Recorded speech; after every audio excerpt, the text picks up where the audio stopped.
ہے، بہت کم جگہوں پہ ہوگا کہ شاید آپ کو تھرو چیک دے دیا جائے۔ اب یہ واحد کیس ہے پوری دنیا کا کہ 22 لاکھ روپیہ ماہانہ سیلری کا ثبوت مانگیں تو وہ کہتے ہیں نہیں وہ مجھے کیش دیتے تھے۔ ایک ثبوت نہیں ہے کہ آپ کی تنخواہ جو ہے، ہمارا دیکھیے قانون یہ نہیں کہتا آپ تنخواہ نہیں لے سکتے، بالکل لے سکتے ہوں گے۔ کانفلکٹ آف انٹرسٹ تو ایک الگ چیز ہے نا کہ آپ وزیر دفاع ہوتے ہوئے وہاں کون سی دے رہے ہیں، یا وزیر خارجہ ہوتے ہوئے کون سی آپ کنسلٹنسی دے رہے ہیں، وہ تو ایک الگ بحث ہے، اس کو ایک لمحے کے لیے چھوڑ دیجئے۔ سب سے امپورٹنٹ چیز یہ ہے کہ جو آپ کلیم کر رہے ہیں 14 کروڑ روپے آپ آمدن کے طور پہ، اس کے لیے آپ کوئی ثبوت تو دکھائیے۔ آپ کریڈٹ کارڈ لینے جائیں تو وہ بھائی آپ سے کوئی سیلری سرٹیفکیٹ پہ نہیں دیتے آپ کو، وہ کہتے ہیں آپ پہلے اپنا ساتھ یہ جو سیلری کا اکاؤنٹ ہے وہ دکھائیے یا پے سلپ دکھائیے، وہ ان کے پاس کوئی نہیں ہے۔ جب دبئی کے اکاؤنٹس کی کچھ چیزیں دیکھی گئی، اس میں سارے کیش ڈپازٹس ہیں دبئی کے اکاؤنٹ میں۔ اچھا، یہ اب انہوں نے ٹی ٹی کا اپنے جو پارٹی کے سربراہ ہیں ان کی طرح انہوں نے نیا طریقہ بنایا۔ باقیوں نے تو کسی نے منظور پاپڑ والے سے اور دیگر لوگوں سے ڈائریکٹ اپنے اکاؤنٹس میں یا اپنے فیملی کے اکاؤنٹس میں ٹی ٹی لگوائی۔ خواجہ صاحب چونکہ تھوڑے سے سمجھدار تھے تو انہوں نے اپنے دبئی کے اکاؤنٹ سے اپنے پاکستان کے اکاؤنٹ میں ٹی ٹی لگائی، تو یہاں تو ایف بی آر تو مطمئن ہو گیا کہ ان کے اپنے اکاؤنٹ سے آ رہی ہے، اور دبئی کے اکاؤنٹ کو یہاں یہ دکھایا کہ جی میں وہاں سیلری وصول کرتا ہوں، جبکہ سیلری کیش کی صورت میں وصول ہو رہی ہے، تو اس کے اوپر اس کو تصور نہیں کیا جا سکتا کہ یہ آپ کی سیلری ہے، یہ آپ کی لیجیٹمیٹ سورس ہے۔ اب اس کا بڑا کنیکشن ہے جو ان کے اوپر ایسٹس بیونڈ نون سورس کا ذکر ہے، اور میں آخر میں اس پہ بات کروں گا۔ تو اچھا، دوسری سب سے حیرت کی بات ہے کہ خواجہ صاحب کو یہ نوکری صرف اس وقت ملی ہوئی تھی جب وہ وزیر وزارت میں تھے۔ جس دن یہاں سے فارغ ہوئے 2018 سے، وہ نوکری بھی چلی گئی۔ اب سوال یہ پیدا ہوتا ہے کہ آپ تو پہلے چلے بڑے مصروف تھے اور آپ رات کو یہ والی نوکری بھی کرتے تھے، اب تو آج کل آپ فارغ ہیں، پی ڈی ایم بھی پھس ہو چکی ہے، تو آج کل آپ یہ نوکری کیوں نہیں کر رہے؟ یہ جو ایڈوائزری آپ کرتے تھے یہ 2018 کے بعد ختم کیوں ہوگی؟ اگر آپ اتنے ہی ہونہار ہیں تو آج کل بھی تو آپ کو ظاہری بات ہے کوئی نوکری کی ضرورت ہوگی، وہ نوکری آپ کیوں نہیں کرتے؟ اب تو آپ محض ایک ایم این اے ہیں، آپ کے پاس کافی وقت بھی ہوتا ہوگا جب اسمبلی کا سیشن نہیں ہے۔ تو یہ بھی ایک سوال ہے، آپ لوگوں کو ضرور پوچھنا چاہیے جب ابھی ان کی طرف سے کوئی ترجمان آئے گا ہماری پریس کانفرنس کے فوراً بعد۔ دوسرا ایک ان کے اوپر یہ ایسٹس کے اندر ہر اسپیسیفک کیس کے اندر دیکھیے، ایک تو وہ ہیں ایسٹس جو 22-23 کروڑ روپیہ ڈسپروپورشنیٹ بنتا ہے، جس کا کوئی تو سرے سے جواب ہی نہیں ہے۔ جن چیزوں کا جواب دیا گیا ہے، یہ میں وہ آپ سے 4-5 چیزیں شیئر کر رہا ہوں کہ وہ جواب کیا ہے، اب اس کے اوپر آپ لوگ خود فیصلہ کر لیجیے۔ عدالت میں تو ابھی جب وہ ان کا ریفرنس فائل ہوتا ہے تو ادھر وہ دیکھا جائے گا کہ وہاں پہ وہ کیا مطمئن کر پاتے ہیں، لیکن ابھی تک نہ وہ نیب کو مطمئن کر سکے ہیں نہ کچھ اور۔ دوسرا، انہوں نے اپنا ایک ایسٹ دکھایا، سپٹمبر 2014 میں گجرانوالہ کی ایک ہاؤسنگ سوسائٹی میں 80 لاکھ روپے کا پلاٹ خریدا، اور 1 مہینے بعد اسی سوسائٹی کو 4 کروڑ میں واپس بیچ دیا۔ دیکھیے کہ یہ خواجہ صاحب تو کوئی جادوگر ہیں کہ یہاں بیٹھے ہیں اور تنخواہ ان کو دبئی میں مل رہی ہے، ایک پلاٹ کو ہاتھ لگاتے ہیں 80 لاکھ کا لیتے ہیں اور اسی کمپنی کو 4 کروڑ کا واپس لے کے بیچ دیتے ہیں، تو اس کا بھی کوئی لیجیٹمیٹ وجہ نہیں سمجھ میں آتی۔ وائل ہی واز 2014 میں وہ وزیر تھے، تو یہ سوال پوچھنا بنتا ہے اور اس کی لیجیٹمیسی پوچھنی بنتی ہے کہ یہ کیسی ٹرانزیکشن آپ دکھانے کی کوشش کر رہے ہیں۔ اس کے بعد 125 ملین 12 کروڑ 12.5 کروڑ روپیہ سیالکوٹ میں اپنا جو ان کا گھر ہے اس کے ساتھ ایک منسلک پلاٹ ہے، وہ دکھاتے ہیں کہ جی میں نے 2018 میں فروخت کر دی، اس کے عوض 125 ملین میں نے وصول کیے۔ اب اس میں جو مسئلہ ہے کہ وہ جو سیل ایگریمنٹ، اور یہاں پہ آپ کی توجہ چاہیے ہوگی کیونکہ یہ پوری پارٹی کا ایک تھیم ہے، ادھر بھی کیلبری فونٹ والا کام نکل آیا ہے۔ جو سیل ایگریمنٹ دکھایا کہ اس سیل ایگریمنٹ میں 28 نومبر 2018 کو یہ فلاں فلاں چیک کے تحت نمبر کے تحت ہمیں یہ پیسے وصول ہو گئے، جب تحقیقاتی ادارے نے تحقیق کی تو بینک سے یہ پتہ چلا کہ وہ سیریل نمبر کے چیک اور وہ چیک بک اس کے 3 ماہ بعد ایشو ہوئی ہے۔ یعنی کہ جس وقت آپ نے سیل ایگریمنٹ دکھایا، جس ڈیٹ کا سیل ایگریمنٹ دکھایا، جس ڈیٹ میں اس کے اندر جو چیک نمبرز لکھے، وہ چیک بک ہی اس کے 2 یا 3 ماہ بعد ایشو ہوئی ہے. تو ادھر بھی کیلوری فونٹ ان کی پکڑی گئی 125 ملین کا. اور سب سے وہ یہ بتا دیں گے آپ کو، ڈار صاحب سیالکوٹ کے رہنے والے ہیں، وہ پلاٹ آج بھی ان کی پوزیشن میں، وہ انہی کے پاس ہی ہے، خریدنے والے نے ابھی تک وصول نہیں کیا ہوا. اس کے بعد ایک اپنی فرنٹ کمپنی خود قبول کر چکے ہیں کہ ان کی ہے، طارق میر اینڈ کو. طارق میر اینڈ کو کی ایک میں ٹرانزیکشن آپ کو دکھاتا ہوں. دکھاتے یہ ہیں کہ طارق میر اینڈ کمپنی جو ہے وہ رائس ایکسپورٹ کرتی ہے. اب رائس، کوئی بھی چیز جب ایکسپورٹ ہوتی ہے، شوگر کے کیسز میں ہم نے دیکھا ہے، تو ایکسپورٹ کے لیے آپ کے اسپیسیفک اس ایک ایکسپورٹ ہوتا ہے، اس کا ایک ریکارڈ ہوتا ہے جو آپ کے ایف بی آر کسٹمز کے پاس ہوتا ہے، اور اس کے عوض آپ کی ایل سی کھلتی ہے اور آپ کو پیسے آتے ہیں. اب ایک ٹرانزیکشن ہے 150 ملین کی، پوروی انٹرپرائز FZEC.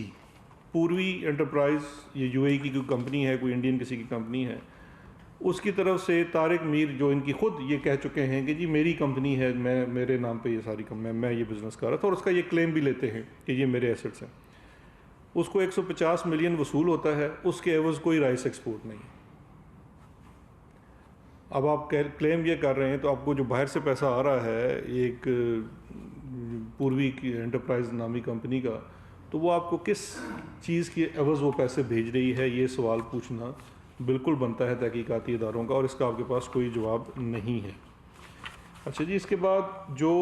ایک گلہ ان کو یہ ہے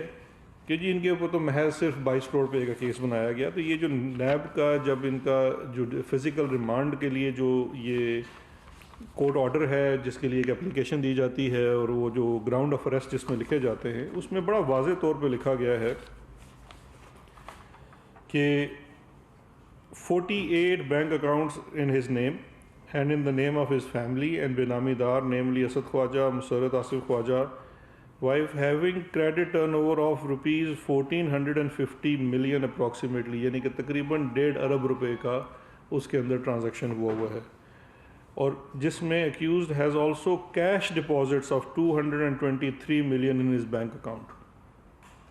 آپ تو رائس ایکسپورٹ کر رہے تھے سپوزڈلی، آپ خود فرماتے ہیں، تو آپ کی کیش ڈپازٹ کہاں سے آ رہی ہے آپ کے اکاؤنٹ میں؟ 22 کروڑ روپے آپ کے پرسنل اکاؤنٹ میں کیش ڈپازٹ ہو رہا ہے، دبئی کے اکاؤنٹ میں 14 کروڑ روپیہ جو ہے وہ کیش ڈپازٹ ہو رہا ہے. سارا کیش کا کاروبار ہے. ایسا کون سا کاروبار آپ کرتے تھے جو صرف کیش کی صورت میں ہوتا تھا؟ اور اسی طرح سے رننگ فائنانس اکاؤنٹ ایک کھولا ہوا تھا جس کے اندر سارے، اب مثال کے طور پہ میں اگر ایک اکاؤنٹ کھولتا ہوں، قرض لیتا ہوں، اور اس کے اندر میں جب قرض واپس کرتا ہوں تو اس کی بھی کوئی سورس ہونی چاہیے نا. 507 ملین ڈپازٹ ہوئے ہیں اسی کمپنی کے 2009 سے لے کے 2018 میں، 507 ملین سارے کیش میں. اور ان تمام کیش ٹرانزیکشنز کا کوئی جواب نہیں ہے. اب یہ ایک بڑا پیٹرن ہے، اور یہ پیٹرن کدھر ہے کہ یہ صرف اس کیس کے اندر موجود نہیں ہے، یہ تقریباً تمام کیسز کے اندر ہم دیکھتے ہیں. چاہے قصہ آپ شروع کریں، یہی طریقہ واردات اسحاق ڈار کا تھا. اسحاق ڈار کا جو اگر آپ دیکھیے 1992 میں جب انہوں نے قاضی فیملی والا معاملہ کیا، $15 ملین جو تھے وہ کیش ڈپازٹ کرا کے اور اسی کے عوض لون لے کے اور اسی کو ان کے جو پاسپورٹس کو مس یوز کر کے وہ ساری منی لانڈرنگ کی گئی. پھر صدیقہ سید نامی ایک بحرینی نیشنل خاتون کے نام کے اوپر $18 ملین ان کا آئی ڈی استعمال کر کے، اور یہ اسحاق ڈار نے خود اپنے اقبالی بیان میں کہا تھا 90s میں جب انہوں نے یہ بیان دیا تھا کہ مجھے یہ پاسپورٹ شہباز شریف نے دیا تھا کہ اس کے نام کے اوپر اکاؤنٹ کھلوا دو، وہ آپ کے سامنے موجود ہے. پھر 2011 میں ابھی ریسنٹلی جو ریولیشن ہوئی ہے، ناصر لوتا جو کہ یو اے ای کے نیشنل ہیں، بزنس مین ہیں، ان کے نام کو مس یوز کرتے ہوئے شریف فیملی کی چودھری شوگر مل کے اندر $5 ملین کی ٹرانزیکشن دکھائی گئی، جس کے عوض شہر اس کے نام دکھائے گئے. اور اس چیز کو وہ اپنے پورے سٹیٹمنٹ میں، ریٹن سٹیٹمنٹ میں بھی اور 164 کی سٹیٹمنٹ بھی جھٹلا چکے ہیں کہ نہ ہی میری انویسٹمنٹ ہے اور نہ ہی میں نے ان کی شوگر انڈسٹری کے اندر، چودھری شوگر مل کے اندر کوئی پیسے اس قسم کے انویسٹ کیے ہیں. اسی طرح سے جو ہمارے دوسرے محترمہ ہیں مریم نواز صاحبہ، 800 ملین کی پیمنٹ جو ان کو وایا اپنے والد نواز شریف، جن کو 1 بلین سے زائد کی پیمنٹ ٹی ٹی کی صورت میں ہل میٹل اسٹیبلشمنٹ سے آئی تھی، وہ بھی یہی طریقہ واردات تھا کہ پیسے کو گھما کے باہر سے لایا جاتا ہے اور اس کو اپنے لیجیٹمیٹ ایسٹ شو کرنے کی کوشش کی جاتی ہے۔ حالیہ کیس جس میں شہباز شریف کی گرفتاری ہوئی، حمزہ شہباز بھی اس میں گرفتار ہے، سلمان شہباز بھاگا ہوا ہے، جو شہباز شریف فیملی کا ٹی ٹی کا کیس ہے، اس میں بھی $15 ملین کی ٹی ٹیز لگی ہوئی ہیں جو یو اے ای اور انگلینڈ سے لگی ہوئی ہیں، اور کن لوگوں کے نام ہیں، وہ منظور پاپڑ والا ہے، محبوب ریڈی والا ہے، اس قسم کے لوگ ہیں جن کی آئیڈینٹی استعمال کی گئی ہے۔ تو تھیم تقریباً سیم ہے کہ کس طرح سے ان ایسٹس کو لیجیٹمیٹ کرنے کی کوشش کی جا رہی ہے۔ اور اس کے بعد آخر میں آپ آ جائیے جو فیک اکاؤنٹس تھے، فیک اکاؤنٹس کے اندر فلودے والے کا اکاؤنٹ، کسی کا اس طرح کے اکاؤنٹس ہیں جس کے اندر اربوں روپے کی ٹرانزیکشنز کر کے اپنی دکھانے کی کوشش کی گئی ہے۔ اور اب ان سب کے اندر ایک پیٹرن سیم ہے، اور وہ پیٹرن یہ ہے جو میرے بھائی شروع میں بھی بات ہم کر رہے تھے کہ یہ جو ایسٹ بیانڈ نون سورس ہے یہ پبلک آفس ہولڈر کے لیے کیوں ہے؟ آپ جب اپنے پبلک لائف میں ہیں، آپ کے اوپر آپ کے پاس اختیار ہے، آپ کے پاس ان ایکسپلینڈ ویلتھ ہے، اس ان ایکسپلینڈ ویلتھ کو اگر آپ ایکسپلین نہیں کر پاتے اور اگر آپ پبلک آفس ہولڈر رہے ہیں تو اس کا مطلب ہے کہ آپ نے یہ والا پیسہ کرپشن اور کرپٹ پریکٹسز سے بنایا ہے۔ یہ قانون میرے بھائی آج کا نہیں ہے، یہ قانون 1947 میں پروسیڈز آف کرپشن ایکٹ جو ہے اس کے تحت ہے۔ پھر آپ کا یہ قانون احتساب بیورو کا پہلے جو 96 میں بنا، 95 میں جب نجم سیٹھی صاحب تھے اور رشاد حقانی صاحب آئے تھے کیئر ٹیکر دور میں، اسی کو آرڈیننس آیا اور اس آرڈیننس کو بعد میں اڈاپٹ کیا نواز شریف کی جب گورنمنٹ آئی، اور انہوں نے احتساب ایکٹ بنایا جس کے تحت احتساب بیورو بنا، اور اس کی پھر تازہ صورت تھی جو نیشنل اکاؤنٹیبلٹی آرڈیننس 99 کی صورت میں آیا۔ تو یہ کوئی آج کا قانون نہیں ہے، یہ پاکستان تحریک انصاف نے نہیں بنایا ہے۔ اور اس کے بعد یہ تمام سیکشنز آف لاء جو ہیں اور ایسٹ بیانڈ نون سورس ہے، یہ اگر آپ بڑا ایک مشہور کیس ہے اسفند یار ولی کا کیس، سن 2000 کی رپورٹڈ کیس ہے، جس کے اندر نیب کے قانون کی لیجیٹمیسی کو چیلنج کیا گیا تھا، اور یہ تمام چیزیں لارجر بینچ تھا، 9 ممبرز کا تھا شاید یا 7 کا تھا، انہوں نے اس کو اپ ہولڈ کیا تھا انکلوڈنگ دس سیکشن۔ اور پبلک آفس ہولڈر کے پاس اگر ان ایکسپلینڈ ویلتھ ہے تو اس کی پریزمپشن قانون کی یہ ہے، اور یہ قانون کو میں نے نہیں بنایا ہوا یا پاکستان تحریک انصاف نے نہیں بنایا، جتنی پاکستان کی عمر ہے اس وقت سے قانون ہے، اس کا مطلب یہ ہے کہ یہ کرپشن اور کرپٹ پریکٹسز سے اپنے اختیار کو مس یوز کرتے ہوئے پیسہ بنایا ہے۔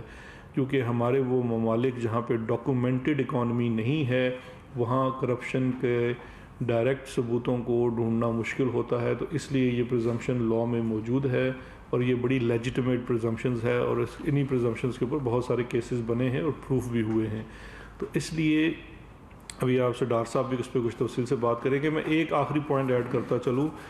یہ جو بات کی جاتی ہے کہ جی یہ چیز سپریم کورٹ میں، شاید آپ میں سے کسی کا سوال بھی آئے کہ یہ معاملہ سپریم کورٹ تک کا گیا تھا۔ سپریم کورٹ کا فیصلہ بھی آپ اٹھا کے دیکھ لیں، اس کا شاید پیرا نمبر 8 ہے، 18 ہے، جس کے اندر بڑا واضح طور پہ لکھا ہوا ہے کہ سپریم کورٹ کے سامنے یہ معاملہ تھا مس ڈکلیریشن کا، کہ انہوں نے اپنا اقامہ ڈکلیئر کیا تھا یا نہیں کیا تھا۔ تو انہوں نے جو اقامے کے نوکری والا چیز تھی وہ ایف بی آر کے پاس ڈکلیئر کی تھی، لیکن اس میں واضح لکھا ہوا ہے کہ یہ کورٹ جو ہے کمپیٹنٹ نہیں ہے یہ دیکھے کہ اس میں کوئی منی لانڈرنگ ہوئی ہے یا نہیں ہوئی ہے، اس کے لیے اپروپریٹ فورمز دوسرے ہیں، اور وہ اپروپریٹ فورم یا نیب تھا یا ایف آئی اے تھی۔ تو یہ نیب نے انویسٹیگیشن کی ہے، ویلڈ انویسٹیگیشنز ہوئی ہیں، انہی انویسٹیگیشن کی صورت میں خواجہ آصف کو انویسٹیگیشن کے پروسیس میں تعاون اور اسسٹنس نہ کرنے کی وجہ سے گرفتار کیا گیا ہے، تاکہ یہ کیس جو آپ لوگوں کا کنسرن بھی ہوتا ہے کہ انویسٹیگیشن ہونے کے بعد اس میں پروسیکیوشن ہو اور پھر اس کا نتیجہ عدالت سے باہر نکلے۔ ڈاکٹر صاحب